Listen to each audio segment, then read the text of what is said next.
All right. Well, good afternoon, guys.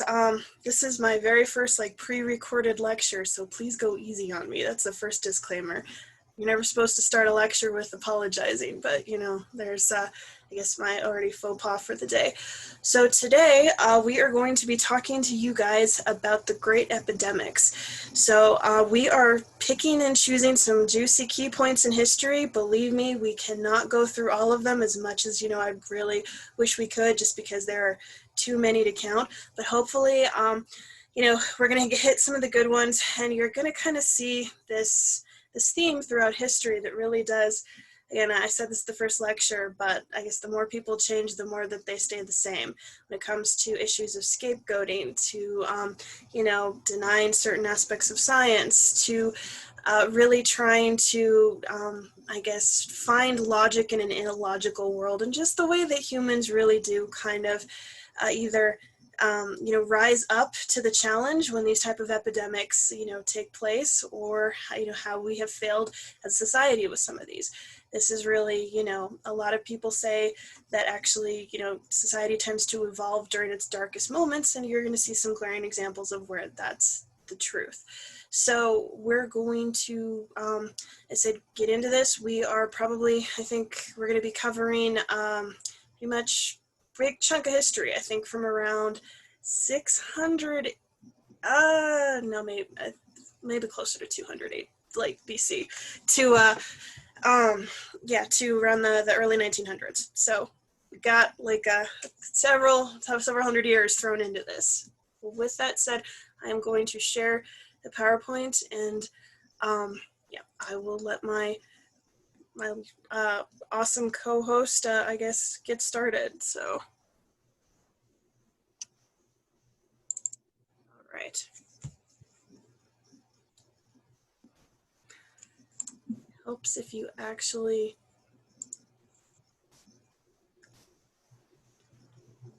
Sorry, there's some fantastic pictures from the Black Death, guys, so I just have to, again, and I'm going to rant about this to you later, just about the art and the science that broke through after this, but I couldn't resist kind of throwing these in some weird places, so. All right, so without further ado, we will start off with the Plague of Justinian.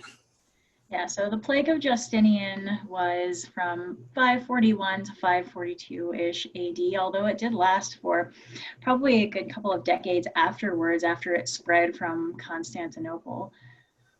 So the Plague of Justinian, it's not very well known, but it is the same microorganism that caused the Black Death. So Yersinia pestis is the bacterium that's responsible for bubonic plague. And this, many people don't know, but the Black Death that occurred in the 1300s was not the first outbreak of this pathogen. The first recorded outbreak was the Plague of Justinian. So again, this is 800 years before the Black Death. And again, it's going to be an outbreak in Constantinople. It's named after Emperor Justinian I, who did contract this illness, but he did recover from it. However, many people in Constantinople were not so lucky. So within just the city of Constantinople, which was one of the most powerful cities at the time, and one of the most densely populated cities of the time, it killed about 40% of individuals living in Constantinople at the time. And it also killed about 20% of the people living in the Byzantine Empire at the time. You could go to the next slide, please. It's hypothesized that the plague may have originated in Egypt or Ethiopia. It probably came from grain ships that were coming from Egypt or Ethiopia to Constantinople. So there were very robust trade routes at the time, and much of the grain that was being supplied to the Byzantine Empire was coming from Egypt and Ethiopia, particularly wheat. And so it's probable that some of the mice that were on these grain ships, or potentially some of the fleas that were on the mice that were on these grain ships, caused that initial outbreak within Constantinople. So you can go to the next slide, please. So like I was saying earlier, this plague killed about 40% of individuals living in Constantinople, and this significantly weakened the Byzantine Empire. So this empire was really on an upswing before the Justinian plague hit. So Justinian I's army had recently conquered several cities throughout Europe. There were many really big infrastructure projects that had been undertaken. They were building roads, and some really large buildings like the Hagia Sophia was built around this time. And when the plague hit, this killed a lot of the farmers and it killed a lot of the workers in Constantinople. And it really did have a big impact on the growth at this point in history. It also helped to solidify Christianity within the Byzantine Empire.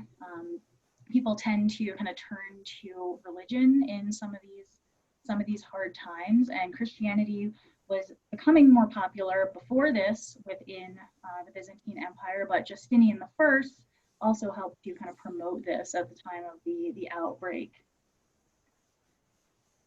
So you can go on to the next slide. All right. So another, I guess, epidemic that we did kind of want to talk about was the Japanese smallpox. And this hit, Japan in around 1735. It came from Korea. And so this disease pretty much first took hold on Japan's southwestern capital, or island of Kyushu. And it eventually spread, from the east and upward. And so this included Japan's capital at the time, which was Nara. And so all classes of society were affected. And there was this huge and significant social, economic, and religious repercussion that hit this pretty much again for the first time that's ever been documented. And so this really hit at a national level. And so in the olden days, for those people who are not familiar with Japan, and it technically has two religions, at least, it's got Zen Buddhism, and then it has an animistic religion called Shintoism. Shintoism, if you're not familiar with it, is it's different but similar to kind of what the Native Americans kind of consider like animism, like how there's a spirit or a life force in everything. So there are kami, which are considered gods that reside in the water and the rocks, and from that there are also there's yokai, there's yuri, there's onryu, which are different. Again, I guess the way to describe it would be to call them monsters or demons, but they do vary tremendously from our kind of Judeo-Christian idea of what a demon is. I kind of use like monster or goblin a little bit more interchange, because sometimes like these creatures could actually be somewhat benevolent, and other times they could be just as malevolent as their Christian counterparts. So at this time, people thought that most diseases actually came from evil onryu or yokai who were infecting them. And so there was actually a smallpox demon, which was called Hoshishin.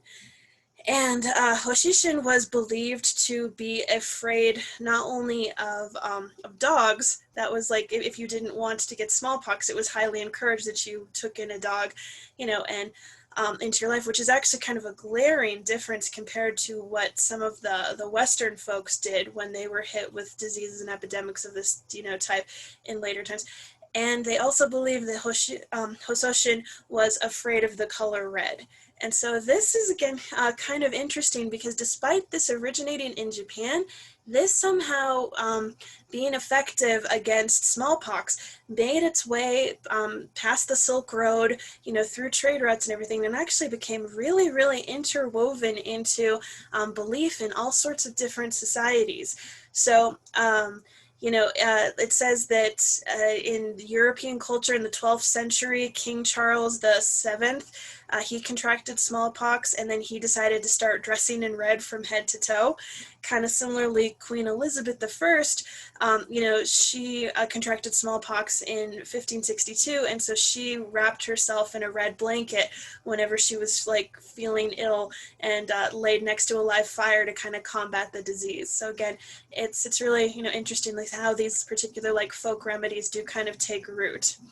And so after years of treating smallpox, the public never lost its faith in the color red against it. But this is where it's interesting, where there is almost a strange element of truth to many of these things. The Japanese would talk about like red light would actually, as I said, help ward away the disease or help with symptoms and everything like that. And there is some, treatment that suggests that like light therapy can be useful when it comes to combating disease.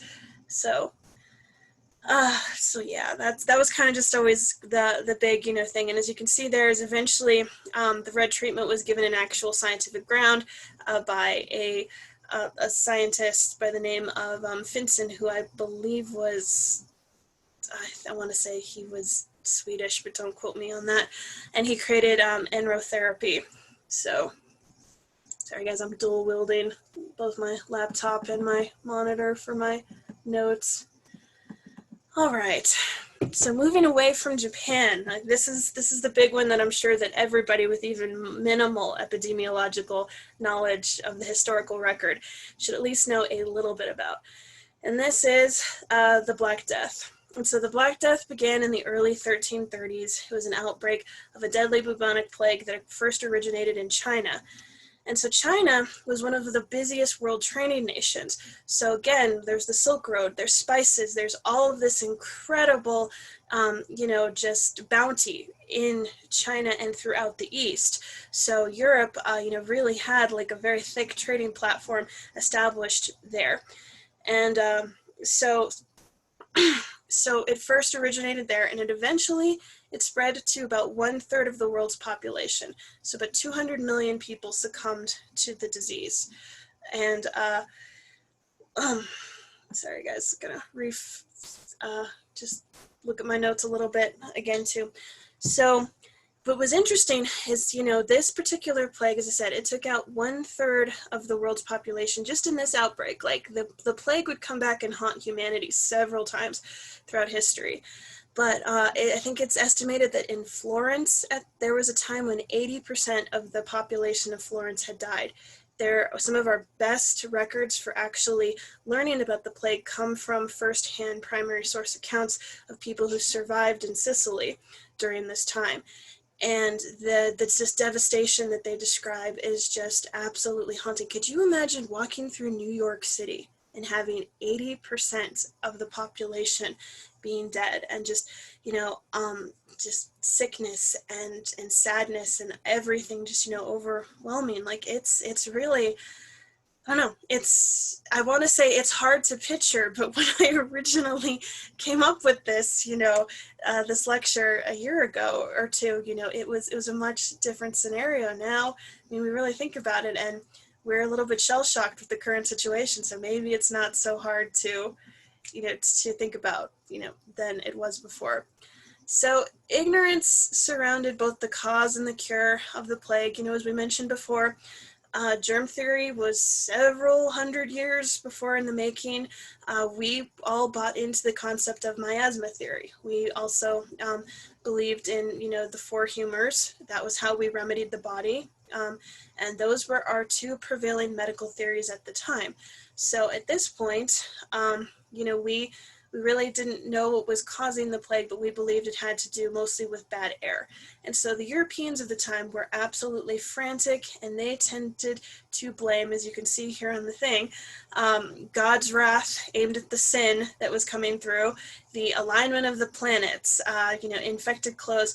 And two of the things that I do want to talk about in a little bit more depth is they blamed this recent plague on the small population of Jews that had recently begun to immigrate into England at this time, along with cats. And as we now know from the disease, given cats the idea that they were the ones that were bringing the plague, there was a mass cull at this time of cats during the bubonic plague, and again later in, I believe, when there was another outbreak in England in the late 1700s, they did a similar thing where they culled all the cats and the dogs of England because they thought that, again, because of the miasma, that the bad germs were clinging to the animal's fur. And for, these type of animals that lived in the slums and lived in the, in the unsavory parts of town, this was where this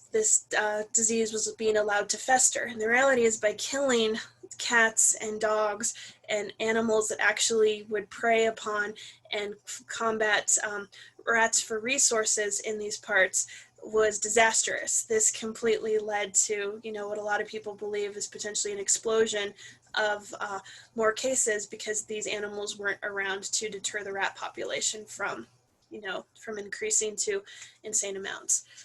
So at the time also, I always think it's funny when you really do, think about the different cures and stuff that people used at the time. So they used different pomades, mixtures of molasses and chopped snake, just repenting for your sins. That was a good, deterrent for the plague, along with flagellating yourself, getting a nice barbed whip and whacking yourself in the back so that God could see just how sorry you were for what had happened. Another thing that that they don't talk about as much as I think they should in books, but I found, like, again, in just historical records, which I think is funny, is tobacco. Tobacco was like one of the best ways to ward away the plague. So they would give 5-year-olds like a pipe and just say, come on, Jimmy, you want to ward the plague away, because again, this whole concept of bad air. And so they really thought that tobacco was a great way to, again, to help with that.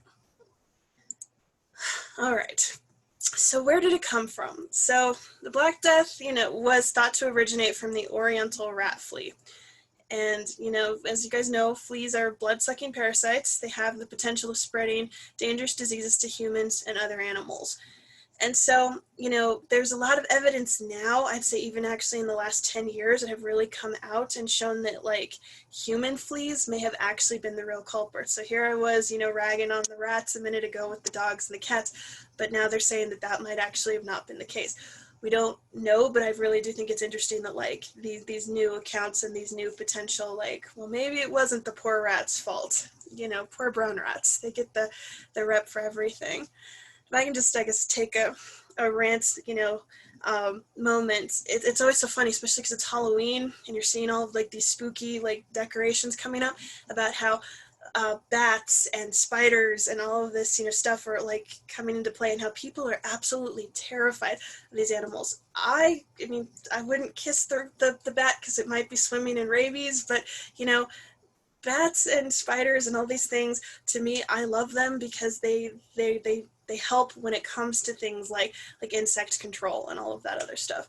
Like, I don't know, to me, the scariest thing on the planet tends to be things like fleas and ticks and mosquitoes. Mosquitoes are just evil incarnate. Like, they terrify me. So I will take the big ugly spider and the bat any day of the week, because they're helping, the world just not be overrun with all of these potentially horrible disease-carrying insects. So anyways, off my soapbox. So as I stated, guys, the origins of the plague are believed to have started in Chinese cities around 1331. And again, you can see here, just I really wanted to kind of illustrate just the portion of the Silk Road and how, this definitely made its rounds, and it made it pretty quickly just because of how well traveled this was. And this really just was like a hub. So. No, you'll be stone dead in a moment. I thought I deleted this.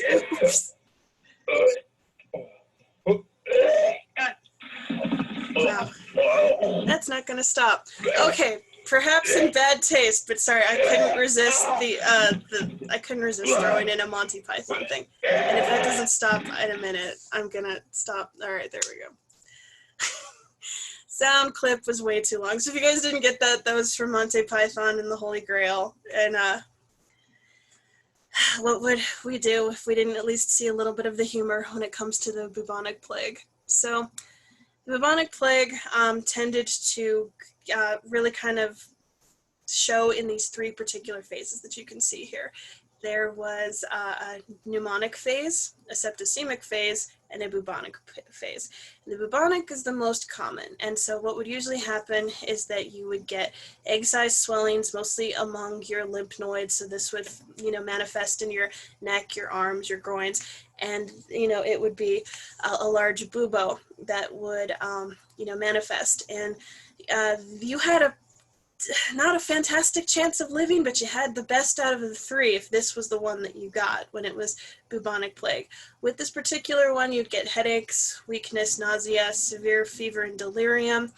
Again, there were very few treatment options at this time, but one of the best, historically known methods for for actually treating the buboes is that they, again, believed the concept of fire would actually, again, kind of purge people of this illness. So they would take an onion and they would put it on the bubo and then they'd set it on fire and then they would try to burn it off that way. Not a fun way. I mean, that's definitely one of those things where the treatment might be worse than the disease when it comes to that. Then, again, there was the pneumonic phase, and this one tended to be the quickest. People who got the pneumonic version of the plague sometimes would be dead in as little as, 24 hours. It was a devastatingly fast illness. It attacked the lungs, it caused fierce coughing and sneezing fits, and same with septicemic phase, this traveled through the bloodstream. It was black spots, victims choked on their own blood. This was a terrible, terrible way to go. Not that many of these, diseases are particularly fun, but this was really, as I said, a life-changing event here on Earth with the fact that 1/3 of the population, as I said, died. And, all right. So as I said before, it's a punishment and blame. So some people believe that the plague was a punishment from God. And so some people blamed it, on Jewish people who they thought they were poisoning wells. There's actually, really sadly to say, in England, there's been several recent archaeological discoveries that have come up, or actually there have been mass grave pits that have been unearthed from wells where angry individuals during plague time actually attacked Jewish communities and mass murdered them and then threw them into the wells that they, believed that they were poisoning. So this is, again, this is a dark time on our history. This shows, again, the humans really trying to look for a scapegoat and really kind of justify their own bigotry as a divine crusade, as a reason, why they're doing what they're doing. And so dark times, as I said, in a lot of European history when it comes to this. So then there was also the flagellants. So as I mentioned before, the flagellants, because they believed that this plague was a punishment from God, these particular groups of people would wander through the towns and the countryside and they would do public penance.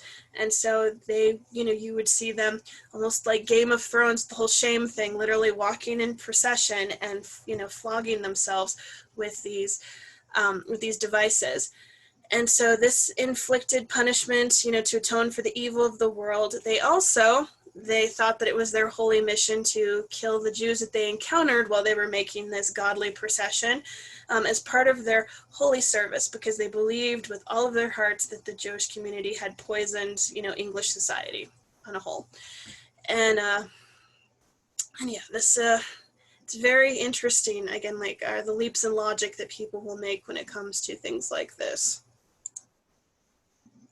So again, this isn't the, I just kind of want to show you there's some very, to my opinion, I find the art of this particular time just tremendously just fascinating. So this is as you can see, burning of a group of Jewish community members in 1349. It's from a European chronicle that was actually written on the Black Death. So this is another primary source that we're seeing here.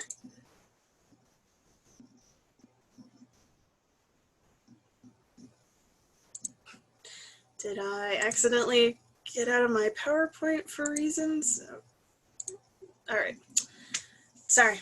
In my window, if you guys couldn't see that, I clicked on the picture and it showed the actual mark record because I grabbed it from the NIH. All right. So the cultural impact of the plague, I really kind of want to talk about this because not only, again, did it really influence the art of the time. Here you can see, here is the cultural impact of the plague. And so what we really kind of got from this is, for the very first time in our lives, we were told by the church that, you know, there was always this belief that if you were good, you know, good things happened to you, that you would be saved, and if you were bad, you were punished. Well, the Black Death really threw this on its head, because for the first time in history, people, at least it's recorded, people were watching people die in such a massive you know, scale. Priests who were often, you know, tending to the sick and stuff, they were dying too. So this impacted the church, and it really reinforced a trend away from optimism and towards pessimism, from a God that, you know, could be partly encapsulated into reason, and, you know, to basically it really just it ushered in a fundamental change, and it crippled feudalism too, because another thing along with this whole concept of God was the old concept of those who were put in power, like the king was there due to divine right, due to the fact that God had chosen him. And as often as tend to happen in these type of epidemics, in the Black Death, you know, the people who were hit the hardest were the poor and disenfranchised. But, you know, this didn't completely, you know, it didn't spare the monarchy. It didn't spare the rich, you know, either. So for all this time, feudalism, where if you were a serf, you worked in the dirt, you made, you know, 2 pence a year with your wife in a little shack where you could barely, you know, feed your family, that was, again, part of this bigger picture of that was God's role for you. And people really started to question that after the Black Death. So, you know, so this really not only did turn its you know, everything on its head when it came to these ideas, but it brought feudalism to a halt, because the demand for agricultural workers gave survivors new bargaining power. Excuse me, guys. So workers formerly bound to the land could now travel and command higher wages for their services. In addition, people left in rural areas mitigated to the city, and they could kind of do the same thing. So the economic structure that up until this point was land-based wealth, it shifted. So small towns and cities, you know, grew, while large estates and manors that, you know, once upon a time the feudalistic lords and ladies maintained, they started to collapse. And so this sudden shortage of cheap labor with wages and freedom, you know, really kind of started this this revolt. And so this also included everything from childbirth. Views on children changed. Although carrying on the family name was still considered really important, the birth rate dropped. Children were considered not worth the trouble to raise in a lot of senses, especially if you were poor, because there was also just this fear that, you know, they might not survive to adulthood based on what was going on in the world. And then, you know, again, just as I want to show you too, is like this whole dance of death that you see here really became a popular art form in the Middle Ages. And this is, again, this idea, if you've ever heard the phrase memento mori, which is, you know, basically death comes for everybody, or, you know, remember death, I think is the actual like Latin phrase. And that's just, you can't escape it. So this is humanity's first, for lack of a better word, emo phase. Guys, like, we started to question everything. We were like a little kid who believed that, you know, this was how the world worked, and everything that we believed got completely tilted on its head, from our concepts of religion to the power structures that be. So this is when I always like to credit, I think that that secular humanism and scientific enlightenment first got its spark. This is when we started wanting to question the world around us for the very first time. We didn't want to just, you know, just go off with the basic belief, oh, the sky is blue and the sun rises because it says so in the Bible. We wanted to know why. We wanted to know why, you know, why things worked the way that they did. We really started to get curious for the very first time. So this was our really, really big step towards that first, you know, real bridge towards scientific enlightenment. Oh, sorry, that was a mouthful. So I guess here's just a couple little art pieces that I wanted to, you know, just show you. And here you can see, Emperor, your crown won't help you. Scepter and crown are worthless here. I've taken you by hand, for you must come to my dance. And this is, again, this whole danse macabre thing that you find really prevalent around Europe at this time. And in this case, it's like for the first time ever, death is really seen as the great equalizer. Young or old, poor or rich, powerful or powerless. You cannot escape, the Grim Reaper. So, all right, I will leave it off to. Sorry about that. I think that was a little bit more time than I meant it to take on the plague. No worries, it's all really interesting. So I'm going to talk a little bit about smallpox epidemics that occurred in Native American populations. So smallpox is a virus, and it's thought that early versions of smallpox or versions of smallpox were brought over by European settlers and conquistadors as they entered the Americas in the early 1500s. So if you kind of look at the dates here, the earliest smallpox epidemics that we saw in the Americas are the Lakota and the upper Mississippi area, and the Taino and the Caribbean. So the Taino are a group of Native Americans that no longer exist. About 95% of them were actually killed by smallpox, and the Taino are notable. They're actually the original population that Columbus encountered when he came over to the Americas. So the first people that he wrote about were actually the Taino. And so about 95% of those Taino were killed by the smallpox virus, and then shortly thereafter, the rest of them were enslaved by Europeans. So the Taino has a really sad history when it comes to this. But some things about the Taino, we don't know very much about them, but some things about them do live on, and many words that we actually get a few different terms from their language. So things like canoe, hammock, like the thing that you lay in, potato, like the potato that you would eat, hurricane, and barbecue are all words that were initially Taino words that were then sort of Europeanized to make them easier for Europeans to pronounce. They have roots in the Taino language. In the 1520s, the smallpox was brought to Mexico and Peru, and this was from Hernando Cortez, who was one of the Spanish conquistadors. It's thought that probably several of the men on some of his ships were contagious with smallpox, and then when they got to Mexico, this started spreading in the area. So within the Aztecs who were in Mexico, about 40% of those Aztecs were killed by the epidemic. And this was a pretty large population. So at the height of this empire, it's thought that there are about 6 million people just kind of living in a small area within this Aztec empire. And then for the Inca were in Peru, and after conquering the Aztecs, Cortez kind of moved south and west towards Peru.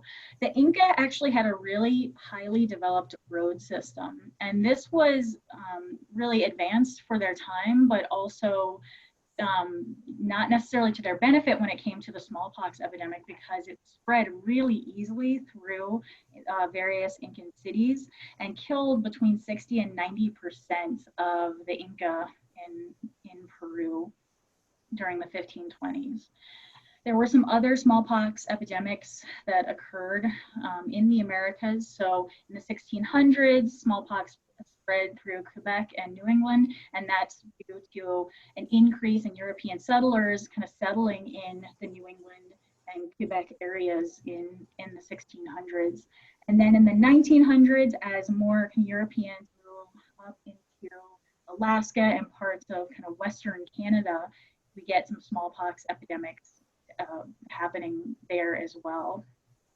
Also, a lot of the Amazon tribes, as they kind of encounter European settlers, were decimated by smallpox, but it's really hard to estimate the numbers that were killed because we don't actually have really good records of how many people were living in these Amazonian areas at the time. We can go on to the next slide, please. So just to kind of give a context of how deadly smallpox and some of the epidemics that came right after smallpox were, if you look at the population in Mexico, just in Mexico before, that contact with Cortez and his soldiers. So in the early 1500s, it's estimated there were about 21 million individuals living in Mexico, and then by the early 1600s, you can see that that population was down to about 2 million. And that's in a large part due to smallpox. Smallpox killed about 8 million people.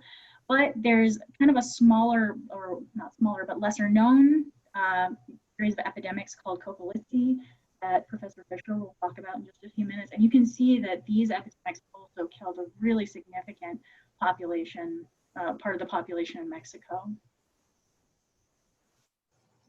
So next slide. This slide was just kind of pointing out how devastating smallpox was, particularly in kind of the New England area. So prior to settling by Europeans in the 1600s, you can see kind of in the New England area, there were abundant tribes found in that New England area. So the Huron, the Oneida, the Mohican, there were basically a lot of people living here, the Algonquin.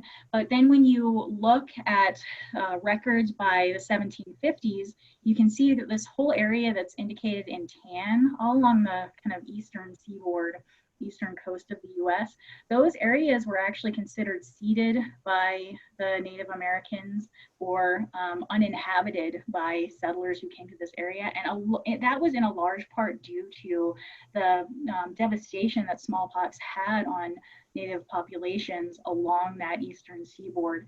And this is not to discount the active genocide that went on too. So European settlers were known to have killed a lot of Native Americans actively, but smallpox certainly did not help. That was also kind of killing these individuals at a really high rate. Can go on to the next slide. So smallpox was also used as bioterrorism in the 1760s, and it may have been used after that as well, but this is one very concrete example we have of smallpox being used as bioterrorism against natives who were living in the area. So at Fort Pitt, this was actually seized by Native Americans during what's called the French and Indian War in the 1760s.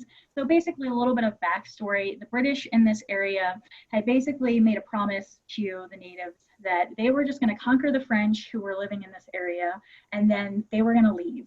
Well, they conquered the French and then they didn't leave. So the individuals living in this area, I think most of them were from Six Nations tribes. They obviously were really upset that the British weren't leaving. So they seized this fort, which is Fort Pitt, and the generals who were living here were kind of brainstorming things to do.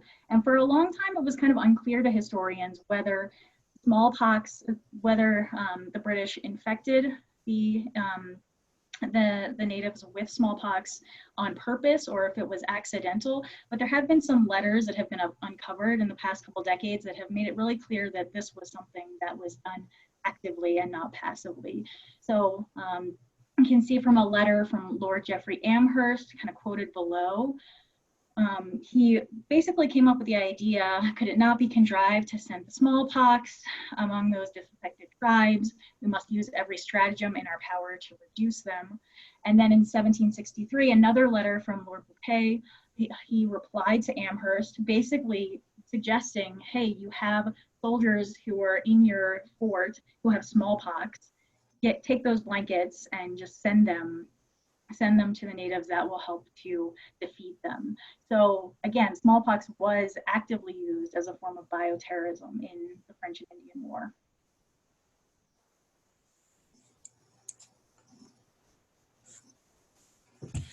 All right. So, as was mentioned before, and did I misspell Cortez? Do I shame if I did. So that's to like revoke my Mexican card. If geez. Anyways, all right. So sorry.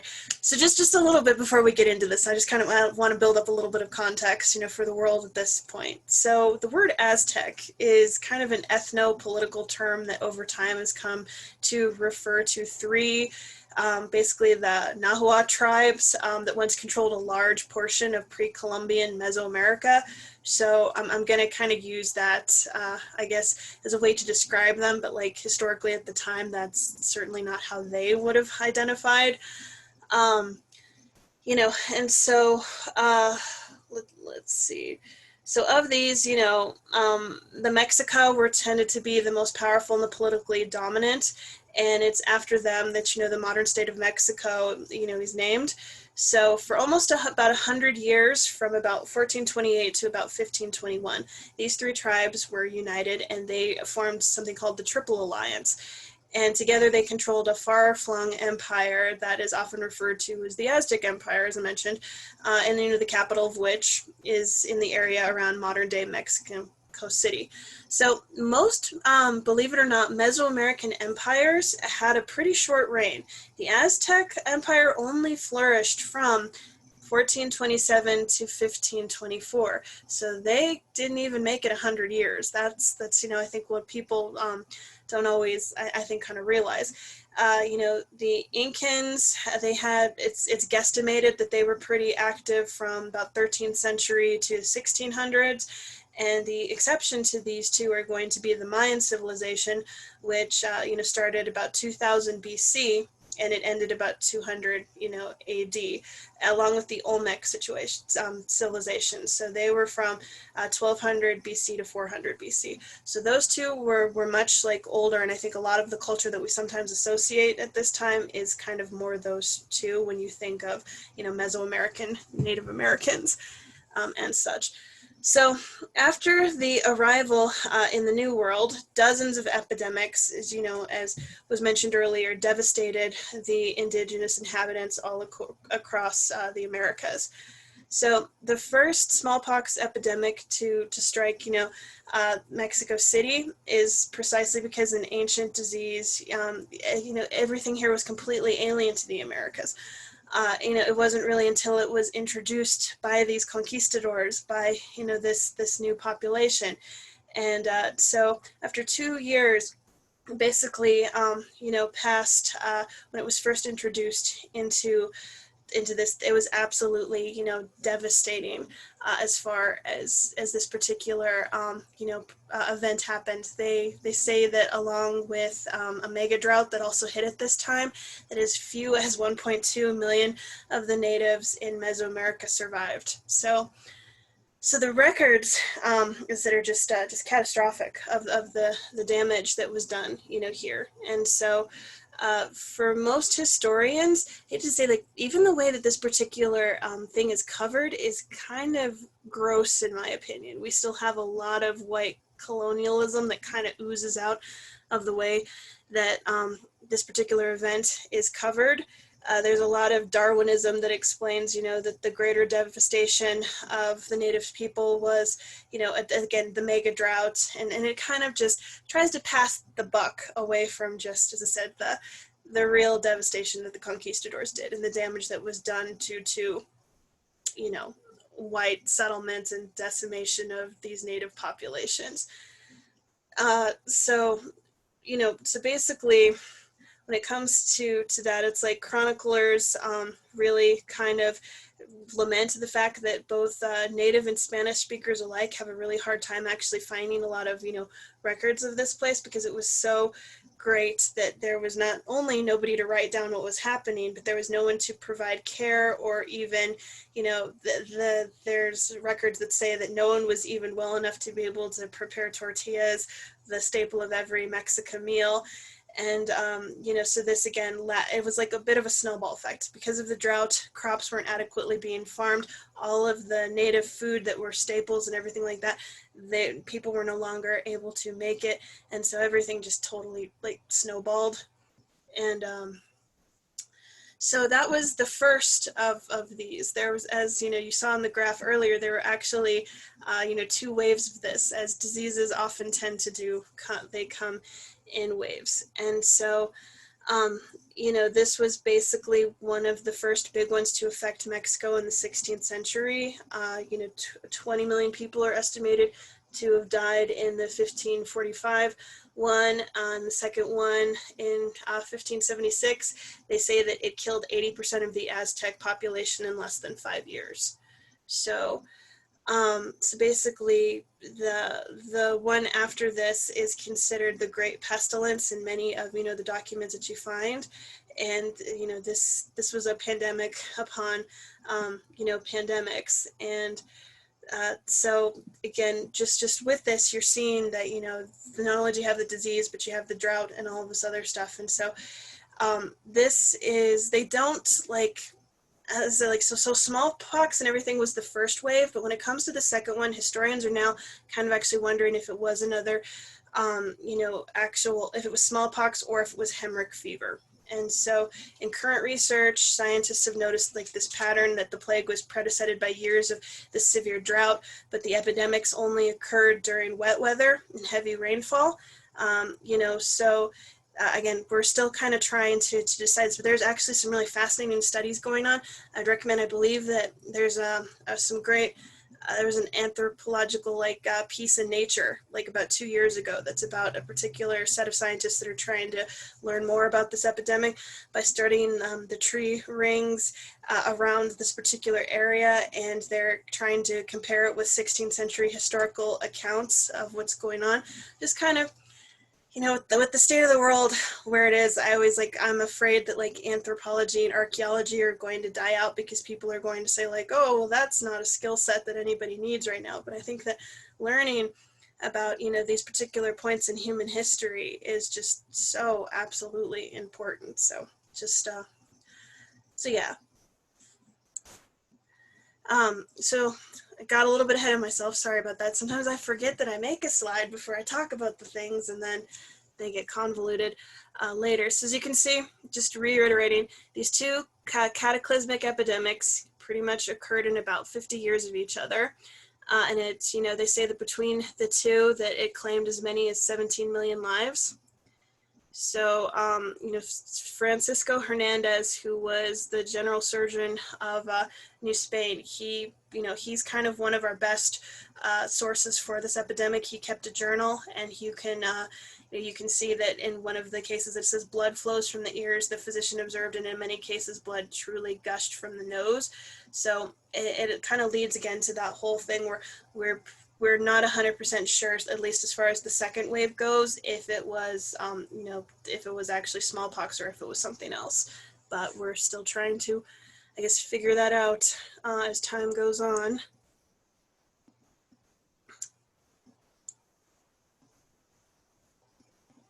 And yeah, I already kind of went through a few of these before, so I won't, I guess, stay on this slide for too long, other than, again, I guess one of the other culprits that they're now thinking this might be outside of, of smallpox, or is also that it could be either typhoid or it could be salmonella. And with a lot of these things, again, the plague of Athens, we don't 100% know what it was either.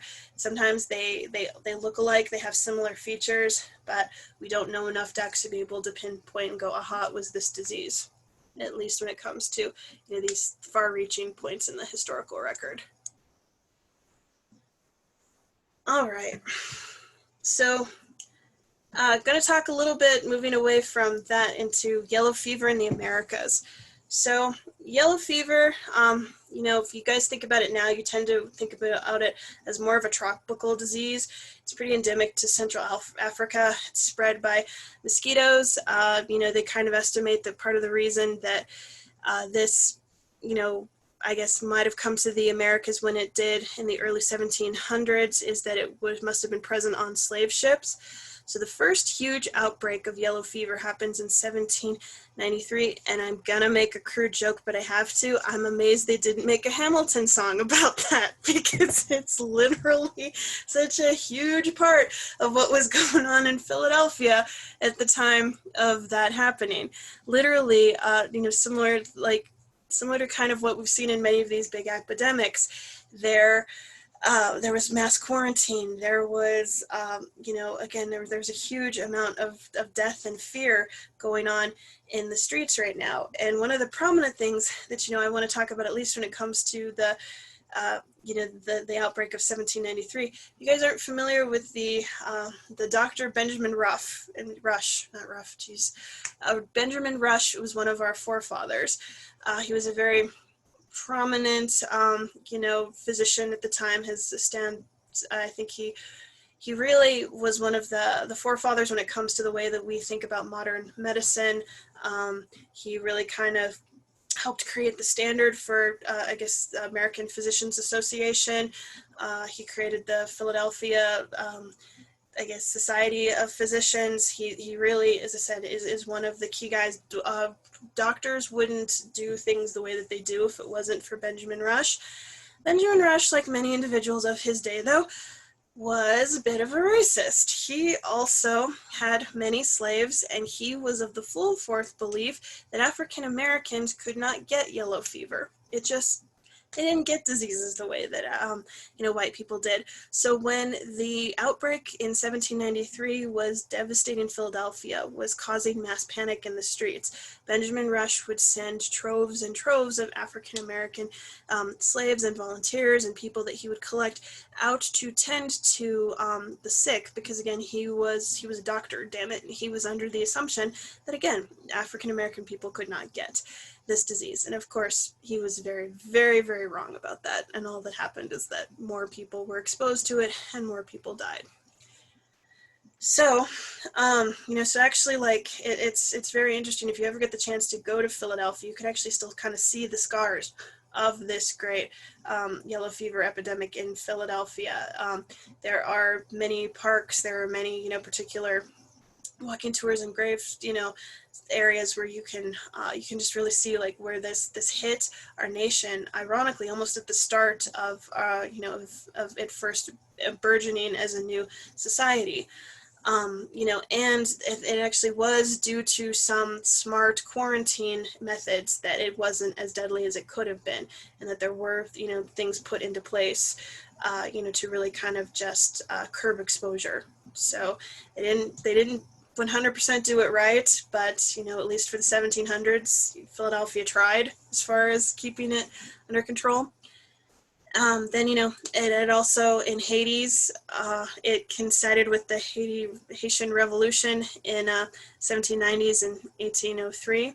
So, when Napoleon was here and he was, trying again to manage that Haitian Revolution that was going on, it's estimated that 60 to 70% of his troops were sent there, but it was actually the Haitian Revolution became the first successful anti-slavery and anti-colonial uprising in the Americas, because in this case, the yellow fever epidemic really did help the tide, just like as we talked about before with the plague of Athens, where the Athenians had everything. They had the power, they had the naval ships, they had everything that was going for them, and then the disease hit, and it was just like, boom, all of a sudden the Spartans could take it. Similar thing. Napoleon had everything going for him, but this disease completely turned the tides, and it allowed for this successful uprising to take place.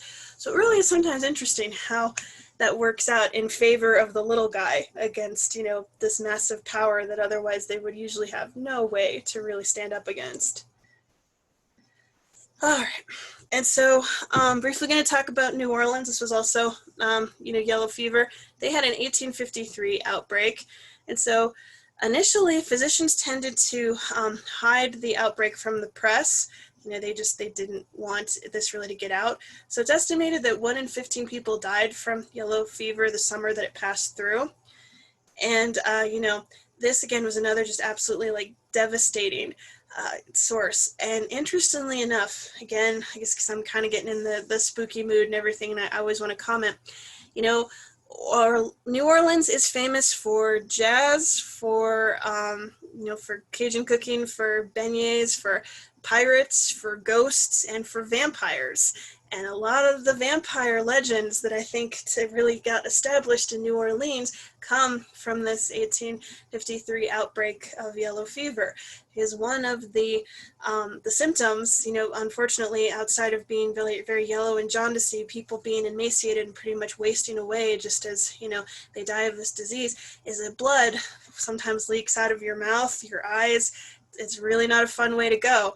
But with that, I really do think that it's again, this whole how these particular epidemics can sometimes really influence culture around us that really kind of gave us a lot of our ideas about, modern vampires today. And I think why New Orleans has such an entrenched, kind of romance with vampires is that many of this got started due to the 1853 outbreak. All right. You want me to talk a little bit about Panama Canal? Yes, please. All right, so yellow fever, in addition to being kind of instrumental in the history of other parts of North America, well, it was also instrumental in building the Panama Canal. So Panama Canal construction there were several phases of construction. So prior to the French beginning construction in 1881, there were a couple of other attempts to build this canal that would basically allow ships to pass through Panama without having to go all the way down around South America. So this was to essentially help you open up some more trade routes and to allow for kind of ships to pass through this area. So, but this effort was really thwarted by yellow fever. So again, in 1881, the French started their attempt, which I think had been either the second or third attempt by a country to build this canal. 85% of the workers that were working on the canal at this time were hospitalized or died due to yellow fever during the early phases of construction. So within a few years, the French abandoned this project. In 1903, the US purchased the Isthmus of Panama, and Colonel William Gorgas commissioned a fellow by the name of Walter Reed, who was an American MD, to help decrease the malaria and yellow fever related deaths in this area. I think when the US purchased the Isthmus, Colonel Gorgas understood that if they were going to get this project done, they needed to figure out why so many of the workers were dying of yellow fever and malaria in this place. So in 1904, the US made a lot of investments in some sanitation projects. This was after Walter Reed had kind of established that yellow fever and malaria were spread by mosquitoes, and not only mosquitoes, but maybe a specific, as we know now, a specific species of mosquito called Aedes aegypti, which originally is from Egypt, hence the name Aegypti. So again, in 1904, the US, in conjunction with these discoveries made by Dr. Walter Reed, they started these sanitation projects. So they started treating the stagnant water with larvicide, which helped to decrease proliferation of mosquitoes in the areas that these construction projects were being worked on, insect fumigation, and window and bed netting in the dorms. So prior to this, there were no nets on the windows and beds of the dormitories, and just by adding these nets, it really did cut down on incidents of the workers being infected with yellow fever and malaria. So Walter Reed, like I said before, he was an American MD, and he really initially had kind of made a name for himself when he showed that yellow fever was not spread by contaminated drinking water. So prior to him making some discoveries looking at insects and how insects might spread yellow fever, the prevailing theory was that you got yellow fever and malaria by drinking infected or drinking contaminated water. And he showed that that was not the case. So he initially made those discoveries in the US, and then he went to Cuba for a while to study typhoid. So while he was in Cuba, he also continued to work on his theories surrounding yellow fever. He really had a strong idea that yellow fever was being spread by mosquitoes. And he actually performed some experiments involving patients and nurses in his clinic in Cuba. And this is actually one of the first incidences of informed consent. So anyone who volunteered for his studies was paid $100, which is about $3,000-ish in modern terms. So not a huge sum, but not super low. And he also was actively telling the people who volunteered for this study that there is the possibility that you could become very sick or even die from participation in this study. And I did want to point out one of the participants in his study, Clara Moss, who was a nurse who worked in his clinic in Cuba. She volunteered for Reed's experiments actually a couple of times. So in one of his early experiments, she allowed herself to be bitten by some mosquitoes, and then she developed some symptoms of yellow fever and recovered. And then later on, she allowed herself to be bitten a second time by mosquitoes. So Walter Reed was working on the hypothesis that if you had been inoculated with yellow fever a first time, that if you had been bitten by a mosquito who was carrying yellow fever first time, that you would be inoculated from getting a second recurrence of the disease. So by all accounts, Clara Moss really should have been inoculated, but during that second experiment, she actually died. She developed yellow fever and died from the second experiment. And it's not clear what really happened there. The best kind of thing that we can come up with is maybe when she was bitten by those mosquitoes the first time, she developed symptoms that seemed like she might have gotten yellow fever, but she never did the first time. And then the second time she was bitten by mosquitoes, she actually developed yellow fever and died from that second exposure. But anyway, it's kind of a sad story, but just highlighting that some of these patients who participated in these trials were really putting their lives on the line to figure out how yellow fever was spread.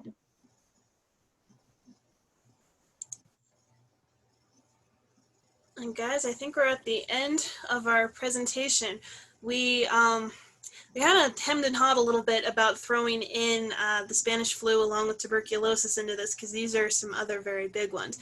But I'm sure that we'll probably have some time and a chance to bring this up during the discussion. I know, especially just because there are some glaring similarities between President Woodrow Wilson completely denying that, that the Spanish flu was as bad as it was, and then him getting it and having a stroke and the complications that came then, is kind of due to our own political landscape that I'm sure that we might want to talk about. But so we will save tuberculosis, Spanish flu, and a few of the other ones maybe for consumption on the group discussion on Wednesday. But just so you guys see these here, these are the questions that we are going to be asking you, along with just some kind of general questions about the DSA. I hope it wasn't too grainy to make out, just because it was, an old silent film from the time that, that particular epidemic was really prominent. Believe me, there was no HD quality, but I still hope that you could really kind of get the feel of the situation, because you're seeing, again, live primary, source footage of how the government was handling that. So we will probably post these discussion questions on Teams, just so that you can have them outside of this particular lecture. And yeah, that's all that I have. Do you have anything to add, Dr. Moffat? Nothing else. Yeah, so we will see you in class in a couple days. And so in addition to these discussion questions, if you think of anything else that you would like to talk about, any other salient points from the lecture that kind of stood out to you as maybe being similarities with present handling of COVID, bring those as well. We're looking forward to it.